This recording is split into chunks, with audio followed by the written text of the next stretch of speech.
Hello there, welcome to Genesis Models. My name is Bobby Waldron and this is the Genesis Models Show May 2013. Now coming up in the show we're going to be looking at our next 2 layers of weathering for our armoured vehicles tutorial. Just here we've got our Italian main battle tank.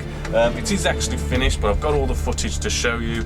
We're also going to have a look at an in-box review of Airfix 148 scale Seafire just behind me here. A bit of a shame of a kit, to be honest.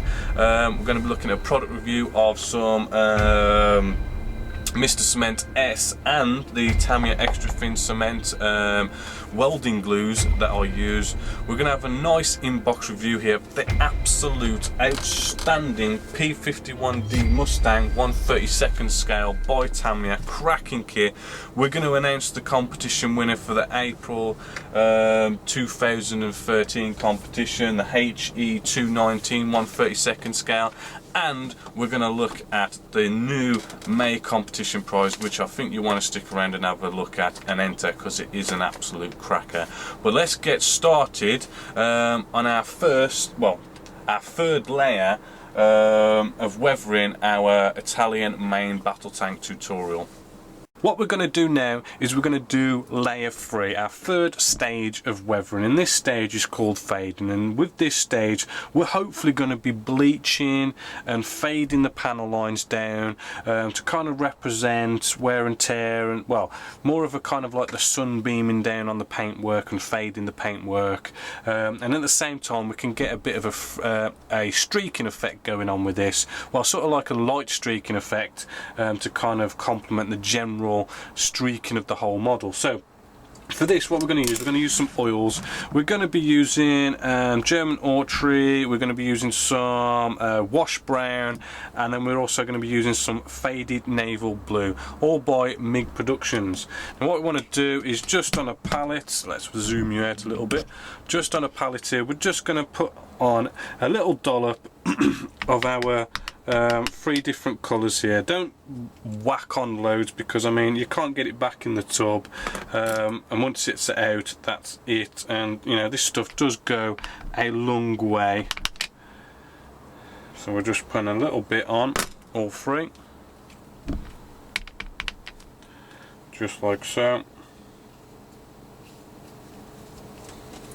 And what you want then is a simple paintbrush, and what we're going to do, we're going to go for our lightest colour first. I'm just going to bring you in there, and what we're going to do, we're just going to go along our panels on the inside of our panels, where we're kind of sort of staying away from raised areas and areas where there'd be shadows, and we're just doing these quick little sort of streaks just on like so, and we can just do a few little areas here and there.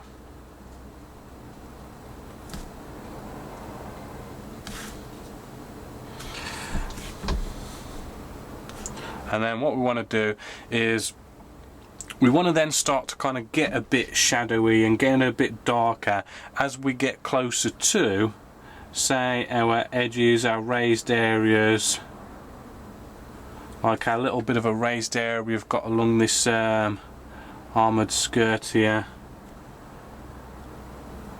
just like so. And any area where you would think, oh, there'd be a bit of a shadow there.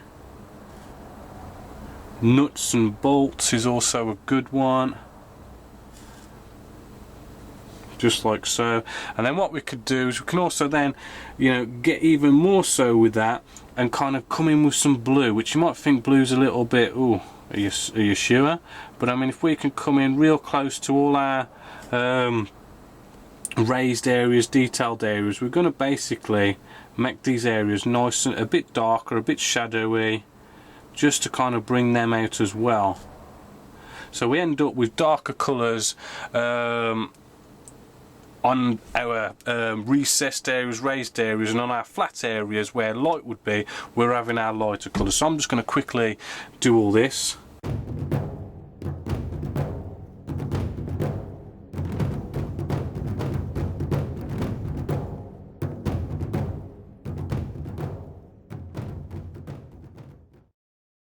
Now we've got all our oil down, And hopefully, as you can see, it's dark colours on raised and recessed areas and lighter colours on the flat areas. What we want to do is coming back with our odourless turpentine, a flat brush, and we're going to do our little stubbing trick again now.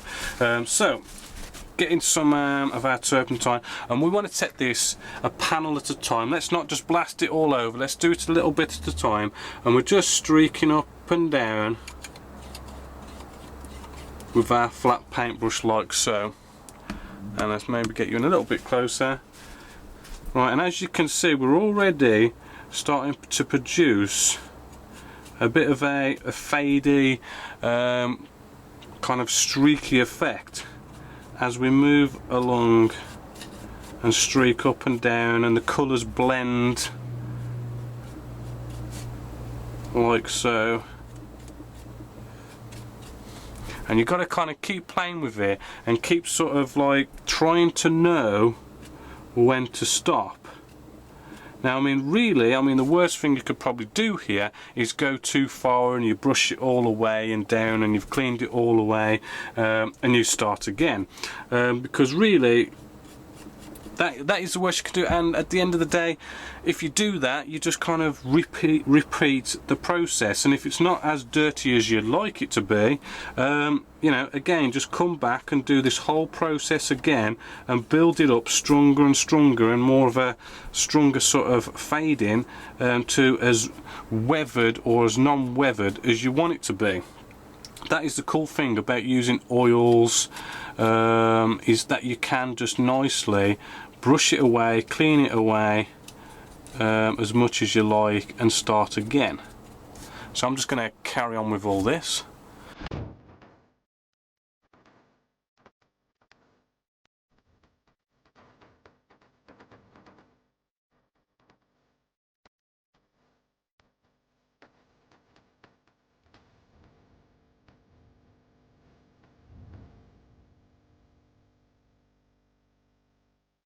So there you have it, there's a nice bit of fading. It's our next layer in building up this bigger picture of weathering, and what it's done is it's just nicely faded, both lightening and darkening areas around our general paintwork, as well as you can just see a nice little bit of a light kind of general all-round streaking going on. And again, you know, this is another one of these things that I don't know how well you can see that on camera, but it's looking pretty good, and it's kind of nicely blending in with all the other things that we've done. Now, the one thing you got to remember is, you know, as this dries, it's going to look a little bit different. As you put gloss coats on, it's going to change a bit, and matte coats. So this is kind of like a process where you kind of want to slightly, in cases, maybe exaggerate it a bit if you're going to put a gloss coat on, because it'll darken it up, and you know, matte coats can lighten the whole thing. So just try and keep that in mind when you're picking your colours, and how much you should kind of bring out the weathering or not have it brought out as much, because as I say, these matte coats and varnishes can dull things down, brighten things up, do all sorts of things with it. So what we're going to look at next, we're going to look at some streaking to kind of represent dirt and grime being washed down by the rain and all those kind of things. I hope you enjoyed the third layer of weathering, doing fading on our Italian main battle tank here. Now, just in case you've just started watching the Genessis model show today, and this is the first one you've watched, in the April 2013 Genessis model show, we looked at the layers 1 and 2, where we did fading, and we did the we did the pin wash, if you remember. So if you want to go back and watch them, you can. We're going to go through 2 more layers in this show, and then the June show we're going to look at the final layer, and then I'm going to release it all as a solo video anyway. So just to let you know how that is being released and how that's going on. Next up as well, F14 group build. We've got till the 14th of June to actually get that all finished, so that your kits, well, your builds are actually entered into the competition for you to be able to actually be able to win the prizes that are up there. We've got a first, second and third prize, and you know, there's a lot of nice good prizes in there that you could win, and all you've got to do is build yourself an F-14 and show some final reveal photos off. So all of those of you who have entered and started building, you know, not trying to kind of rush you, but you've got a month and a half to get that finished. And as I say, a month and a half, you could still build one. You could still get in there, start now and build for the 14th of June. So, you know, try and get in there, get it done, or get started and get it done for the 14th of June. As well as that, we started selling Genessis Models merchandise, and we're talking stuff like the polo shirts, jumpers, fleeces, t-shirts, jackets, you know, all with the Genessis Models emblem on it. So you know, that's in the Genessis Models store now. We've had quite a few of you order, and doesn't seem to be any problems. It's £3.50 delivery anywhere in the world, for as much as you want to buy, and that's basically that. I did mention as well the enamel range, which it was in a box in the last show, and I've built a new shelf. We've got the enamel range up here. I am having a little play here and there, and I want to play a bit more and just make sure I know what I'm doing before I start kind of showing you how to use enamels as well as acrylics at the same time. You know, so that should hopefully enhance everything here at Genessis Models for you guys who like to use enamels. A little bit of news as well. The Vallejo has released 14 new pots of paints for their model air range, which are just up here. I got mine from Boys Town Military Miniatures, and looking at it, actually there's a few nice colours in there, to be honest. For instance, the Hawkeye, I think that's light gold grey. They seem to have kind of got themselves a nice matching colour there, as well as the F-14, the top colour that goes on there. I forgot, it was like a dark gold grey, I think. I forgot what colour it was, but it looks close to what goes on top of the top side of an F-14. You know, so they've got some nice modern kind of US jet colours going on there as well, so you might want to check them out. So what I want to do now is I want to show you our Supermarine Seafire by Airfix 1/48 scale, and let's see what you think of this, because it's a little bit of a shame, to be honest. What we have here is Airfix Supermarine Seafire FR46 or an FR47, made by Airfix. It's 1/148 scale, and what I'm going to do is I'm going to give you an in-box review of this actual kit. But let's have a look what's in the box with it untouched, and not me kind of getting it out of the bags and all this kind of stuff, so you can see what you can expect. So what we've got one big bag full of sprues, as you can see, and looks like we've got one separate bag for our clear parts in here. So all your parts there in one big bag, so hopefully we ain't got too much scratching. We've got a folded up set of instructions, as you can see, a bit of the Airfix Club voucher thing, and then we've got a nice set of decals. So that's what you get in the box. So what we're going to do now, I'm going to open this all up and we can have a closer look. Let's kickstart the inbox review now by having a look at the decals. Now, the decals, looking at the decals, they're very nice, colourful. We've got lots of nice colours. It looks quite rich. It's got like a nice satin finish to it. We've got lots of nice little markings here, which are readable, even the small print is. And it all looks nicely in registry. How it will conform to microsol and set and all those kind of decaling solutions, I don't know, because I haven't used these. It doesn't say anything about who manufactured these decals, and the problem is with Airfix is they tend to do this strange thing where they go out and put really damn good decals in some kits, but then in some kits they put absolutely dog awful decals in. So it's kind of a bit of a hit and miss, but actually looking at these, I do get the feeling they're gonna be rather good. So hopefully there won't be a problem with that, but as I say, until I've actually used them, I can't really say how good they're gonna be, but they look good. Instructions, usual call out for you know, a bit of brief history about the aircraft, and then this is a it's a fighter from World War II. And you know, it's going to be basic instructions where you simply put your cockpit together, 2 fuselages together, 2 wing sections, to put your 2 wing bits together, you know, and then wing section attached to the fuselage section, and that is basically it when it comes to World War II fighters. So I mean, instructions, you shouldn't have a problem really, and you do have the option to have wings folded or closed, and you've got flaps open and closed, which is a nice little bonus. I do like that. And you've got rockets and fuel tanks, so not really, shouldn't really be that hard instructions, because it is a bit of a basic kit.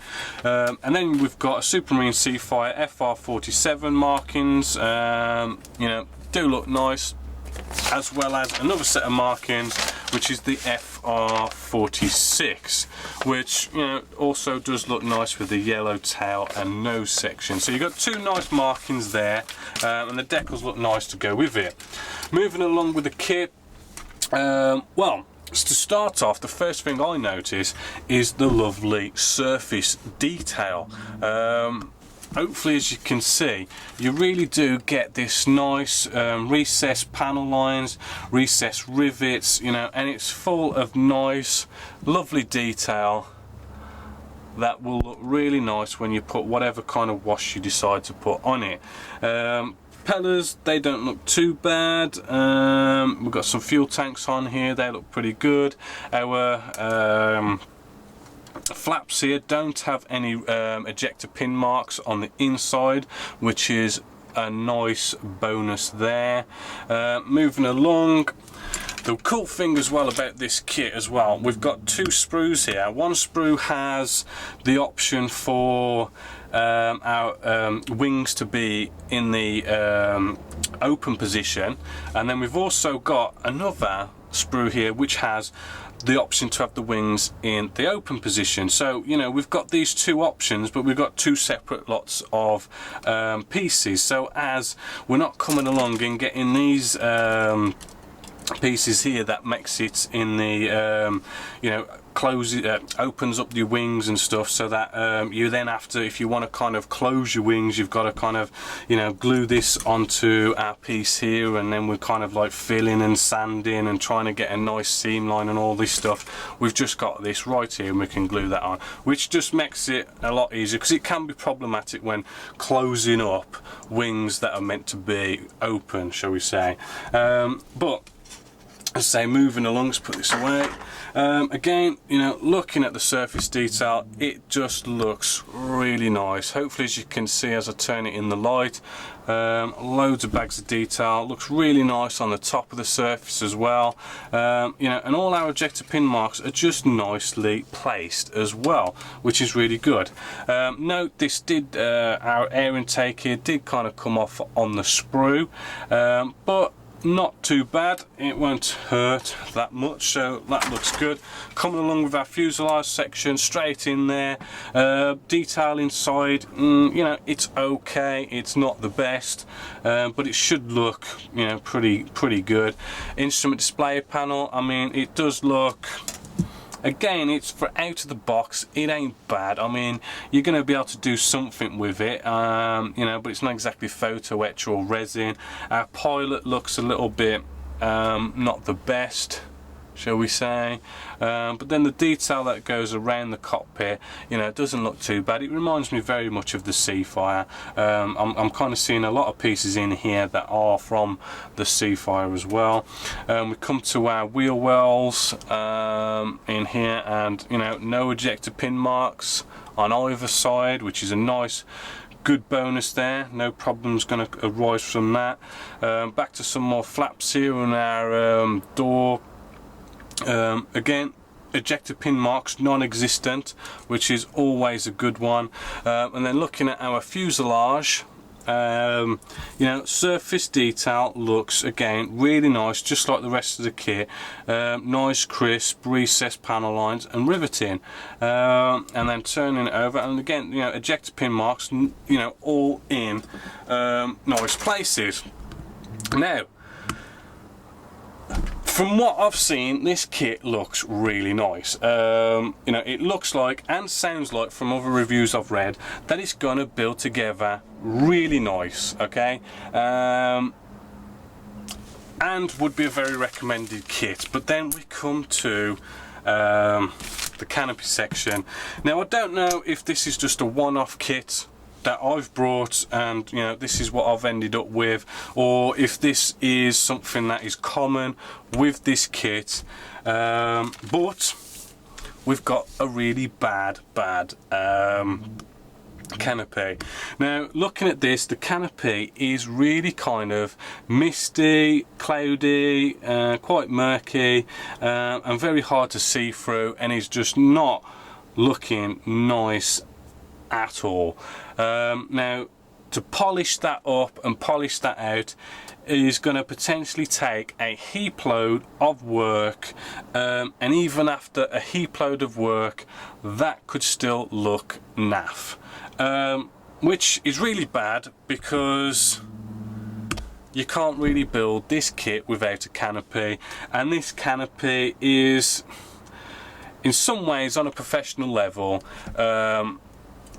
to be thrown in the bin, to be honest with you, because I mean, you know, if you can't have a nice shiny canopy, you know, there's no point really, in my opinion. And when you've got something like that, it's going to be so hard to get that looking so nice, which does really ruin the kit. It is not the end of the kit, because I know you can get vacuum foamed canopies for this kit, because not only is it all murky and horrible and everything, but I have also read that this canopy section here, if you want it in the open position, it doesn't fit the kit, which is really kind of embarrassing for Airfix, if you ask me.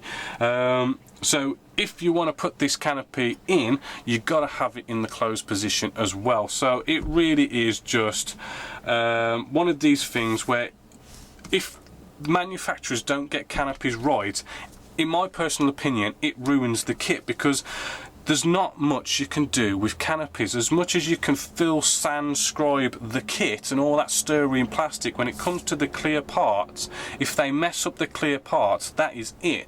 You know, I mean, there isn't really much you can do to fix clear parts. So it really is something manufacturers need to get right, and in this case they've got it horribly wrong, and it really does make this kit a non-recommended kit. Unless you're willing to go out and fork out the money on a vacuum foam canopy, you know, I'd get this kit and I'd recommend it. But if you don't want to go off and buy extra parts to kind of, well, let's face it, fix the kit, then I would not recommend getting this kit. Sadly, I would not recommend. As much as I'm looking at the rest of the kit and it's like, wow, I really won't mind building this, you know, sadly it's just such a shame that such a lovely kit and a lovely aircraft cannot be recommended just because of some, you know, crappy afterthought canopy. Again, before, you know, after I've said all that, you know, admittedly I've brought one kit. This could just be a one-off for me. It could be maybe 1 in 4, or, you know, I don't know how many kits have got this kind of canopy. They could all have this kind of canopy, so just bear that in mind with this review, that, you know, this could just be a one-off or a fluke or something like that. But what I have found is what you find with one canopy normally happens with them all. So sadly that's not recommended. Again, that was £20, which isn't a bad price, but hopefully you've kind of enjoyed and you've kind of got a bit more information about this kit to decide whether or not you want to buy it, buy the aftermarket part canopy or anything like that. So that was Airfix's Supermarine Spitfire, Supermarine Seafire 1 in 48 scale. So there is the Supermarine Seafire by Airfix 1/48 scale. Real shame, because as I've already said, the kit looks really great and would just build into a really nice kit. It's just the canopy. I did go off camera afterwards and I did try sanding up and polishing up using compounds, buffing, you know, you name it, the works, to try and see if I could get rid of that. And it would, that mistiness is just right to the core. You know, you're just not going to get rid of it. So your options are to go out and get a vacuum foamed canopy, or just bear in mind, I have already said it, but I've brought one kit and I've had that one canopy. It could just be a fluke. I could have just got unlucky and got that bad canopy. You know, so just kind of bear that in mind as well. So that is that. The Tomcat step-by-step video build is now up to episode 9, so we're all nicely getting close to having everything almost all built together, and hopefully in the next couple of episodes for May, we're going to look at the advanced spraying that we're going to do with the F14 Tomcat. Now remember, that's a weekly release, so the next release is going to be on the 3rd of May because it's the 30th of April today. And then there's also the P-51D Mustang, which I think I was saying in the last show that I was just building my way through that. Well, this is now all nice and built. We're up to episode 1 of this rapid video build. There's only 4 episodes because it is a rapid. We've got a nice focus point on this one with doing natural metal finishes and weathering natural metal finishes. Not much on the build side of things because that kit just slotted together. I mean, it was just drop it in, bang, and it was glued together. I mean, you could literally put it in the box, as they say, put in a bit of glue and shake it up, and you know, it's together. It was really such a nice fit. And I've been building actually, and the Avenger, wherever it's gone, it is. Right, I've been building this actually this month, and I'm just working my way through this quite nicely. And this is quite a cracker of a kit actually. You know, if you like doing internal detail, I mean, this is full of bags of really nice internal detail. And I do think Edard does a heap load of photo etch to really just make this an absolute beauty of an interior. Surface detail is absolutely fantastic, and I'm just working my way through this one. I've done an inbox review. I'm going to do a final conclusion video on it as well. And then, as I say, I've been working on the F14 as well because I still haven't managed to build that. It's just been picked up and down for ages, because if you remember, I did the Hasegawa F14 Tomcat, and after doing one Tomcat, I just needed to recharge my batteries with the P-51, the Avenger, you know, because doing 2 Tomcats after another was just, yeah. So I've kind of recharged my batteries on that, so hopefully I'll have videos in advance with that soon now. And not only that, what else we've got? I've also done this month the Verlinden US Navy Carrier Deck Crew. Now, these are all painted, it's all videoed, but sadly, the videoing, because it's like we're videoing to little tiny miniatures and we're trying to show you paintbrush strokes and all this kind of stuff, I don't think the camera was focusing it in as well as I'd like it to be. Now, I've only had a look at a bit of the footage and it was a little bit in places, so I don't know if I can actually cut it, edit it and pull it together to create something for a nice step-by-step video on painting miniatures, or if the entire step-by-step video is just throw it in the bin job. But either way, I'll try and get up, I don't know if I can get up for May or June or something like that, but I'll try and get up the step-by-step video for this, or if this didn't work, I'll try and crack on with doing some other miniatures and try and get my focusing camera work a little bit better so that actually works. So what we're going to do now, we're going to look at an absolute cracker of a kit, which is this P-51D Mustang, which I've just not seen anything like this. I mean, this is just the #1 kit you could probably possibly get. That and the Spitfire they did, I think. It is just absolutely cracking. So let's have a look at this cracker of a kit. What I have here for you today is an inbox review of Tamiya's P-51D Mustang 1/32 scale. This is supposed to be a cracker of a kit, supposed to fit absolutely beautifully, but something this good apparently comes with a whopper of a price. It costs about RRP £130. So although this is supposed to be damn good, let's see if it's worth the £150. So what I'm going to do is I'm just going to rotate the camera, sorry. I'm just going to show you what you get in the box with it all bagged up and how it all looks that way before I start opening it all up.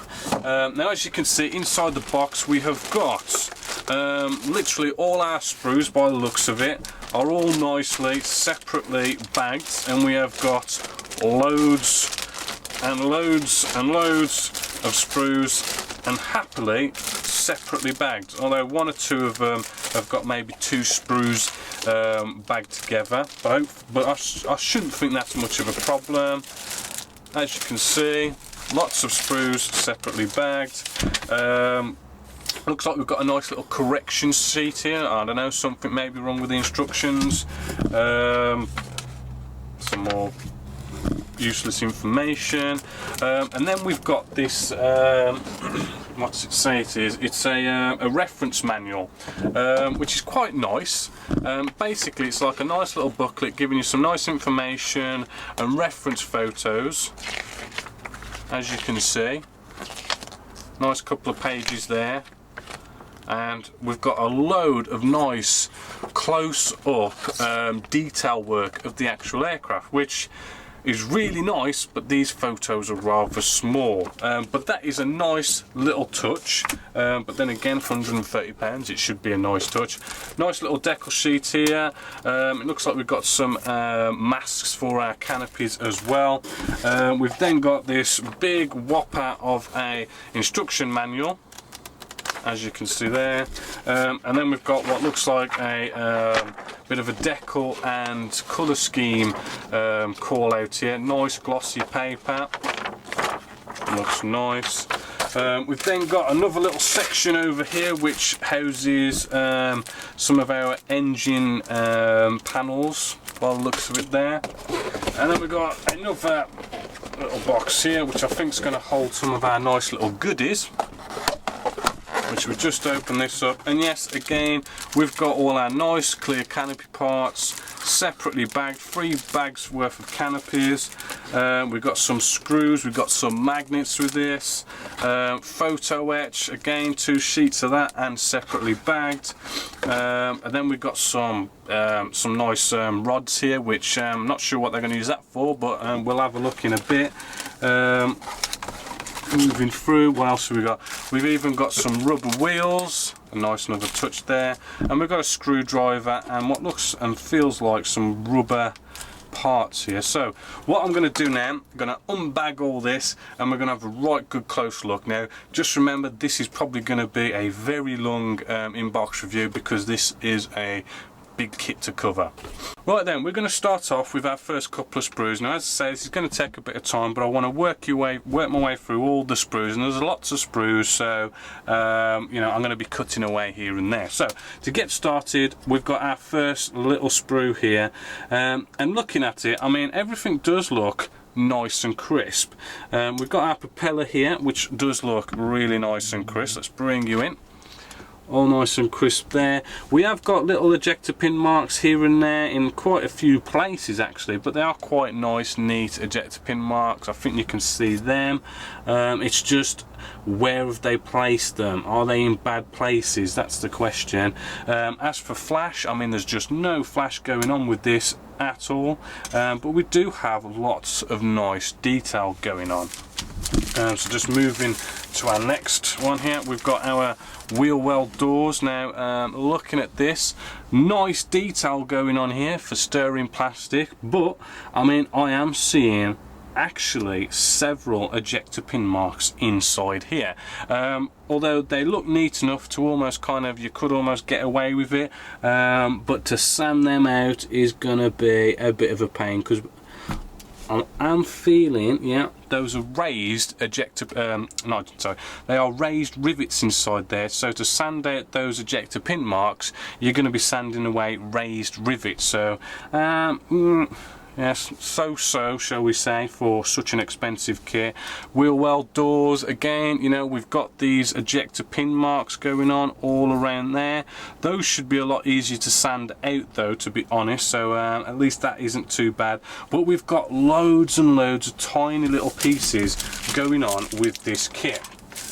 As you can see, it is just bag after bag of styrene plastic again. Now this is the cool thing about this kit, is the surface detail on here is just absolutely amazing.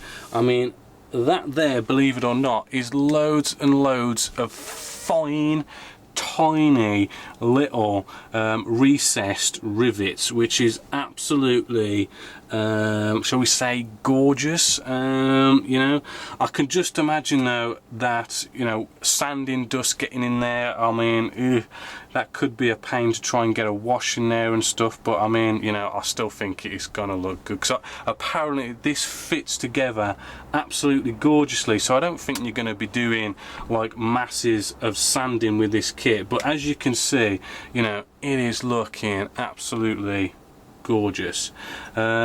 We've got some ejector pin marks going on here in our flap area. I don't know, I think actually two pieces go together. Yeah, I think these, I wouldn't worry about them by the looks of it. And again, that's another copy. We've got another copy in that same bag there. Moving along to the next sprue here, I mean, what we've got some ammunition here, which does look really nice there.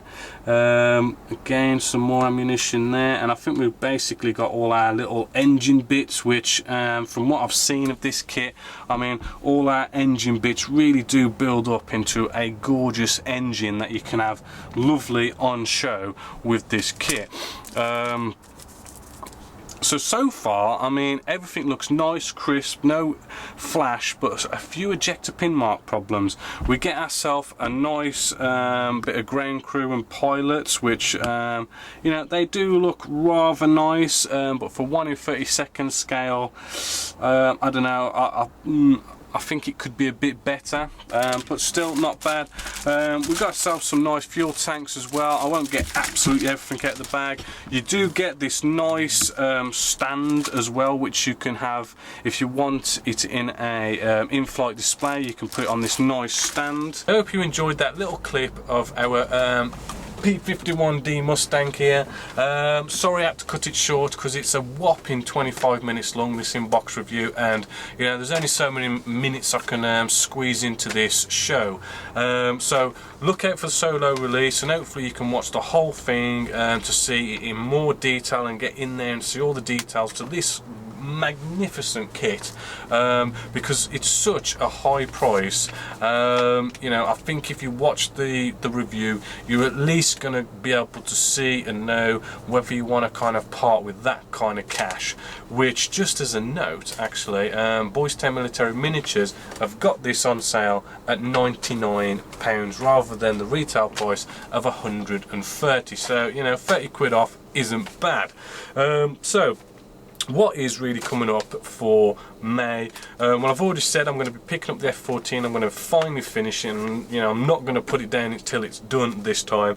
But after that, I'm going to be working on our monograms 1/48 scale Catalina, kind of like a bit of a unusual kind of, well, not unusual, but a bit of a rare one in the sense that it's not your usual F14s and stuff.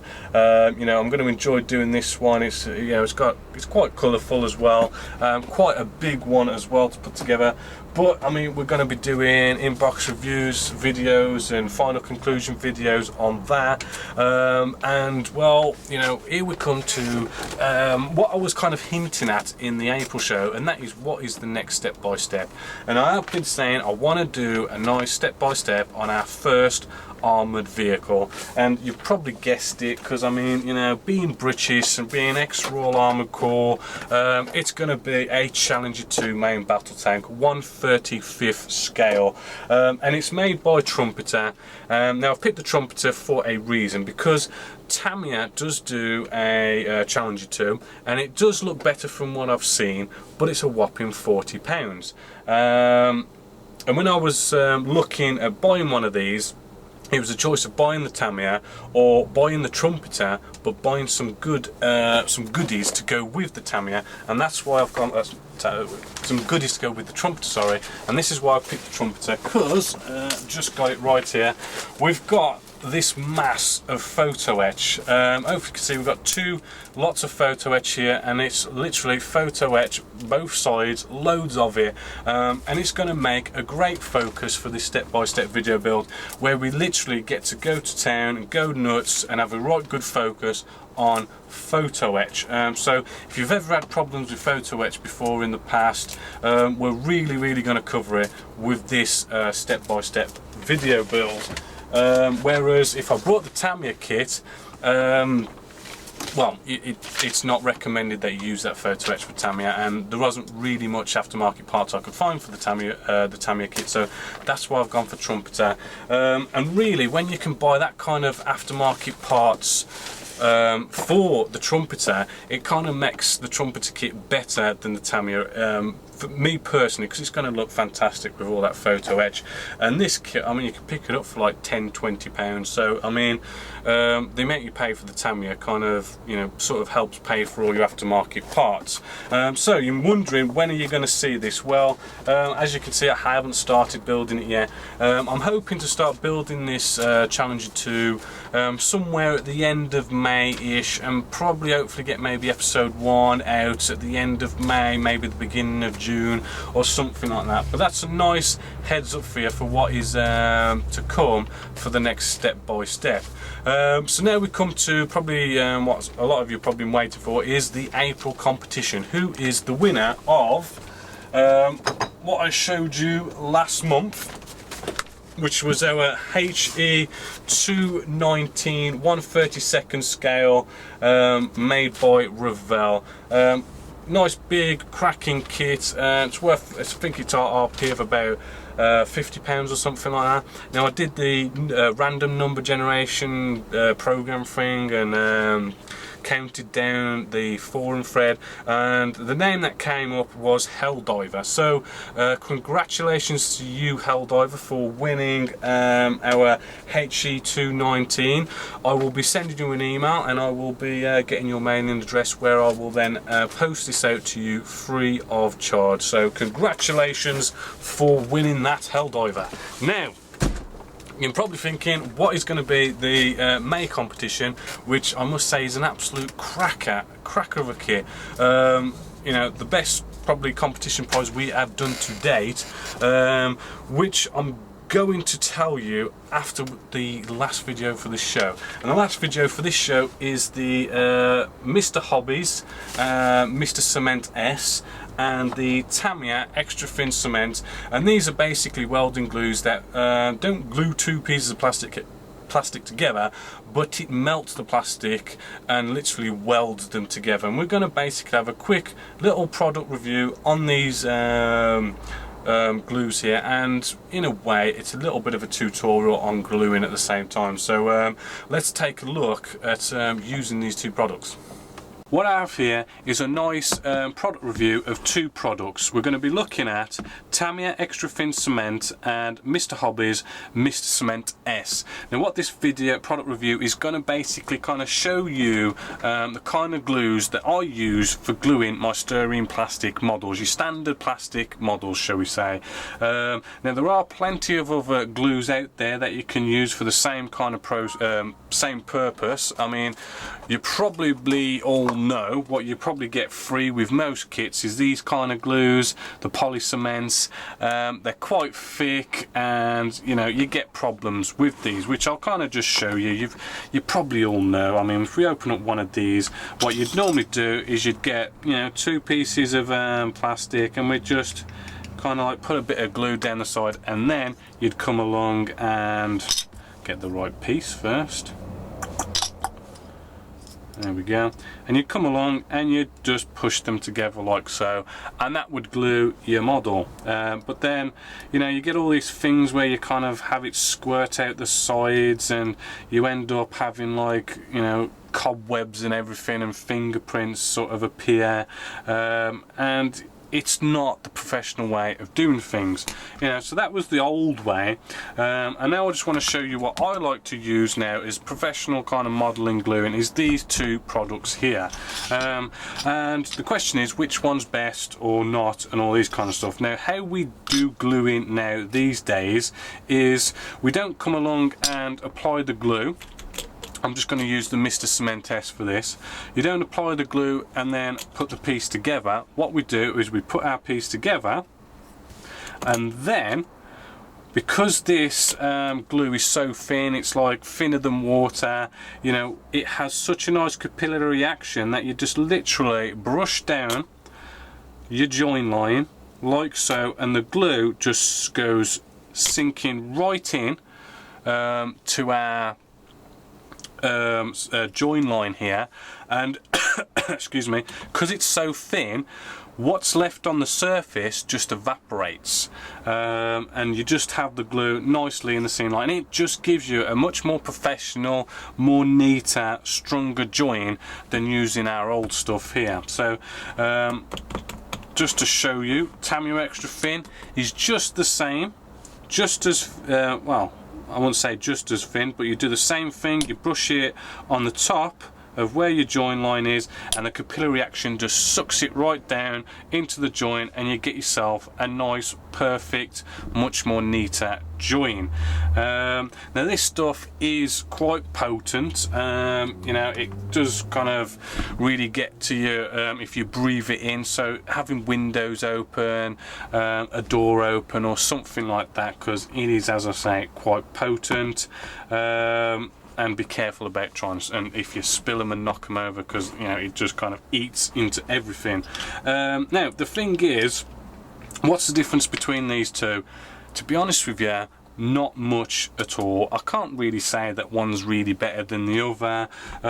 There is a nice little advantage that you do get with the Mr. Cement S over the Tamiya Extra Thin Cement, and that is this, and I'll show you if I just bring you right in. Right, let's put down a blob of cement. Let's put Tamiya down first. Hopefully you can watch. Hold on, let's try and get it. Right, if I brush along here, hopefully you can see in the light. Move that out the way. Right, hopefully you can see that that is still on the surface a bit in places. So just here, there's a little bit of a blob still on the surface. Paint with the Mr. Cement, and I'll put a lot more on there than I did with the Tamiya Extra Thin, and hopefully, as you can see, that this Mr. Cement S just literally evaporates so quickly over the Tamiya Extra Thin. I'll show you it again with Tamiya Extra Thin. Hopefully, as you can see, Tamiya Extra Thin Cement doesn't quite evaporate as quick. I don't know if you're picking that up on camera, but believe me, Tamiya Extra Thin, in fact, a quicker, better way of showing you how to do it, just to make sure you can see what I mean, I will get my airbrush out. I'll get 2 dollops, right? We've got a Tamiya Extra Thin and our Mr. Cement. We'll put a nice dollop of each down, like so. Hopefully you can see the dollops. Airbrush on top, and we'll just see which one evaporates the quickest. And there you go, Mr. Cement S has gone. Tamiya Extra Thin Cement on the right here is still there in a little blob, and there we go. So basically what that has just shown us is that the Mr. S Cement is thinner. It does seem to have a more capillary action to kind of get into all those nooks and crannies, to glue all those nice little areas. And when it comes to putting this glue on, say, the top of paint, you know it's going to evaporate a lot quicker and not damage your paintwork, or it's not going to damage your surface plastic as much as, say, our Tamiya Extra Thin Cement, which will stick around on the surface of your plastic, of your paintwork, a lot longer, and thus damage your paintwork or plastic more than the Mr. Cement, but again, you know, Tamiya Extra Thin Cement does just as good a job. It was just that one kind of noticeable thing, difference between the two. The one other difference is as well at the moment is it's a lot easier to get your hands on the Mr. Cement S than it is to get Tamiya Extra Thin Cement. I normally have to go onto eBay and get it imported from somewhere in Japan or something like that, whereas Mr. Cement S, I mean, it is kind of like available in quite a few online stores if you look around. I think Models I Go is one, can't remember off the top of my head, but it's a lot more easier to get a hold of this stuff than it is Tamiya Extra Thin Cement. So for a product review, you know, both of these are recommended. It doesn't matter which one you really get. It was just that one little advantage I've just shown you with this Cement S, with the whole kind of drying side of things. So hopefully that product review has kind of helped you along in picking what kind of glue you want to use, as well as in a way it's a little bit of a tutorial, just kind of showing you, you know, how, if you're new to the whole hobby, how we glue things now these days, rather than what we did in the past with all these kind of poly cements. Hope you've enjoyed that. We're going to now do our fourth layer of weathering, and what this is going to be streaking. Now, to do streaking, we need to kind of make up a bit of a mixture. I think you can go out and buy some AK Interactive stuff, but basically what it is I've basically come together and used washed brown and black oils by MIG Production, mixed them in with odorless turpentine, and I've made them into a nice coffee consistency, and it is the same stuff we use to do our pin wash in our second layer. So what we're going to do is, with a paintbrush, we're going to paint on some streaks, just like so. Doesn't have to be anything really kind of fancy or, you know, perfect. This is going to be played around with and blended and stubbed down in a bit, so let's not worry too much. Just like so, and I'll just do them couple first just to show you, just to speed things up, and then coming back, you know, same thing again. You know, it's the odorless turpentine, flat brush, clean paper towel just to clean the keep your brush nice and clean. And what we're going to do, we're just going to streak down on our streaks that we've just painted in with our flat brush, just like so.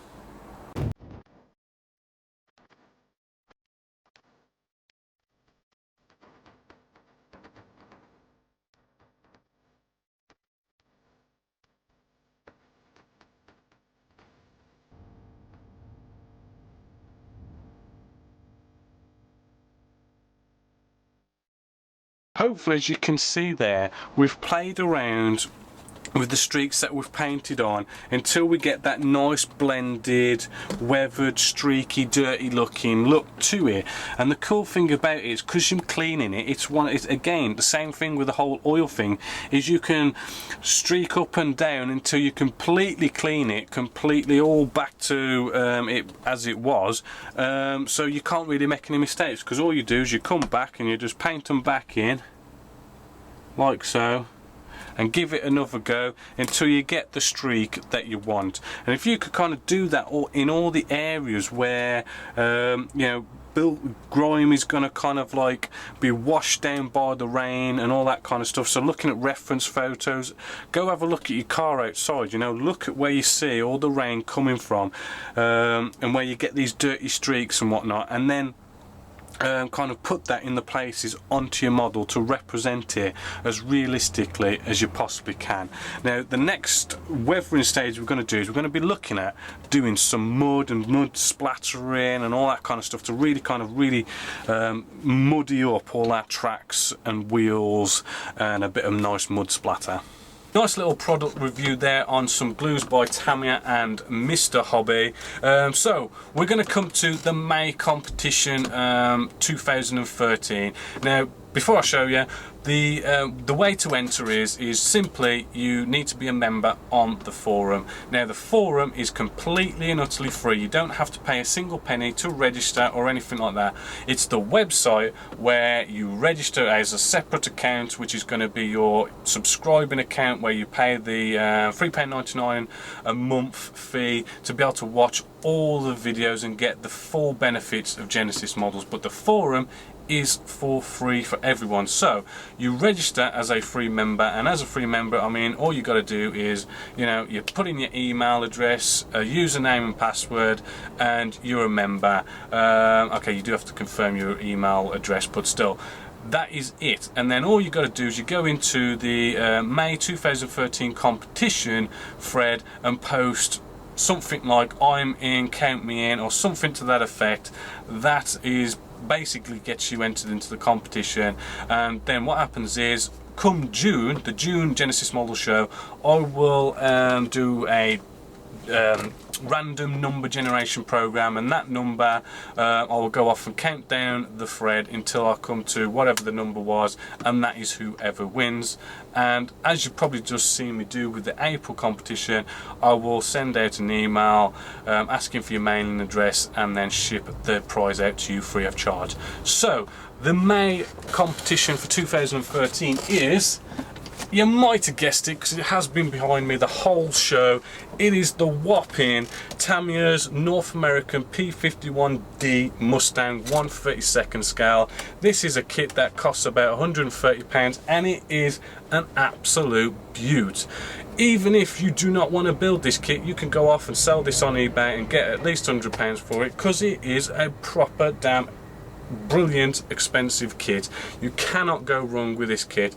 And you know, it costs you nothing, just a bit of time to enter into this competition. So get down onto the forum, get posting, and get yourself entered for this absolute cracker of a prize, which I've got to give a shout out to Wayne down at Boys Town Military Miniatures, because we got together and we decided, let's bring out a really good kit competition. And you know, Wayne's helped us sponsor this cracking kit here, which, as I've said, if you want to just get your hands on it straight away, or maybe if you don't win the competition, you know, you can get it for £99.99 down at Boys Town Military Miniatures right now.